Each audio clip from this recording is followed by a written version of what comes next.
Hey, what's going on, goalkeepers, and welcome back to Pro Club's Goalkeeper Tips. So let's jump right into this right now for you guys. We're going to talk about the build, I'm also going to talk about the traits and player growth system, and at the end I'm going to finish off with some gameplay. So jumping straight into the actual build itself. So you're going to scroll across to the position, goalkeeper, and the playing style acrobatic.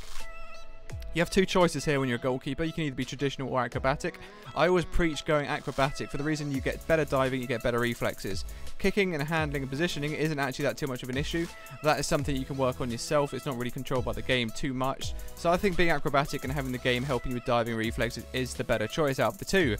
And for you guys to decide, it is obviously personal preference, but for me, acrobatic is the one I always have preached. And I'm going to go ahead and talk to you guys a bit about the weight as well now. So the height here is 6'5", and the weight is 182 pounds. I used to go 181 as the build I used to always say in FIFA 16.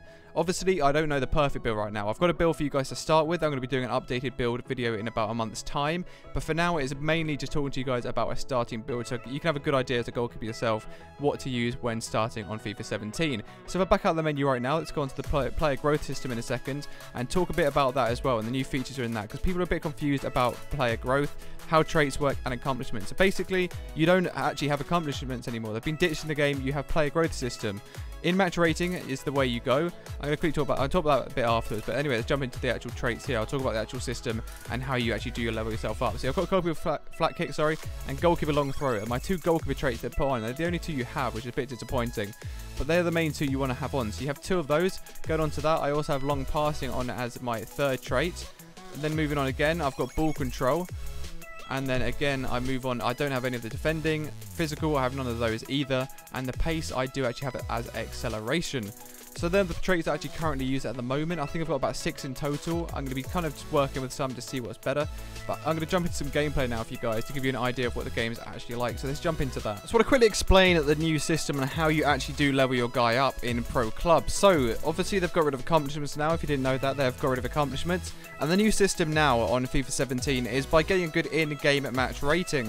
This is very important now. It comes down to how many shots you save, how many times you pass the ball to your team, completing passes, your positioning, and just general all-round play.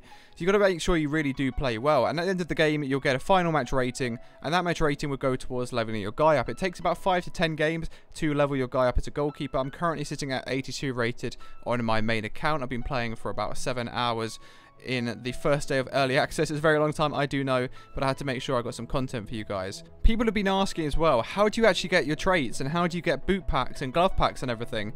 And the thing is, now there is no longer boot packs or glove packs. They are all already unlocked for you guys when you get on the game.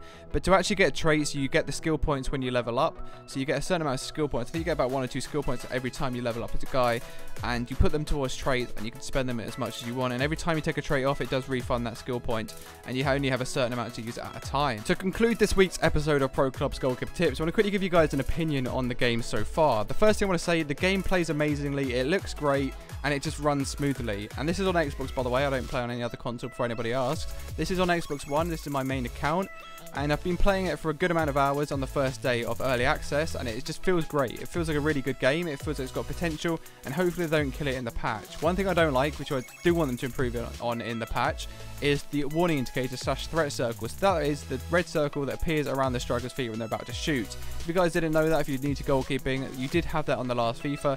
On this one, you won't know when they're going to shoot. It comes down to reactions, and you've got to really work on that. But hopefully I'm going to make some videos for you guys where we can really just talk about the reactions and how we can save those sort of shots where you just don't expect them, because obviously the circle helped us out loads before, and now it's not going to help us out as much because we don't have that red warning indicator for us goalkeepers.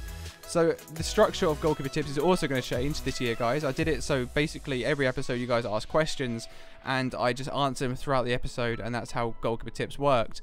But from now on, I'm going to be talking about a topic for the first like 3 to 4 minutes of the video. I'm going to be putting it in the title, obviously. So for the next week example, I'm going to be talking about, or the next episode, and probably won't be next week, it might be before that. But for the next episode, I'm going to be talking about what assistants you should use for saving, and also the basics of goalkeeping for anybody that's new to goalkeeping. And then as we get into the year, I'm going to be talking about more advanced things, and then I can just refer people back to the different videos if they are stuck on certain things. And then at the end of each episode, I'm going to basically be doing a Q&A, so you guys in the comment section down below ask questions that you want me to answer in the next video, and I'll get around to trying to answer as many of them as possible. Hope you guys have enjoyed the video. Don't forget to like, comment, and subscribe, and I'll see you on the pitch.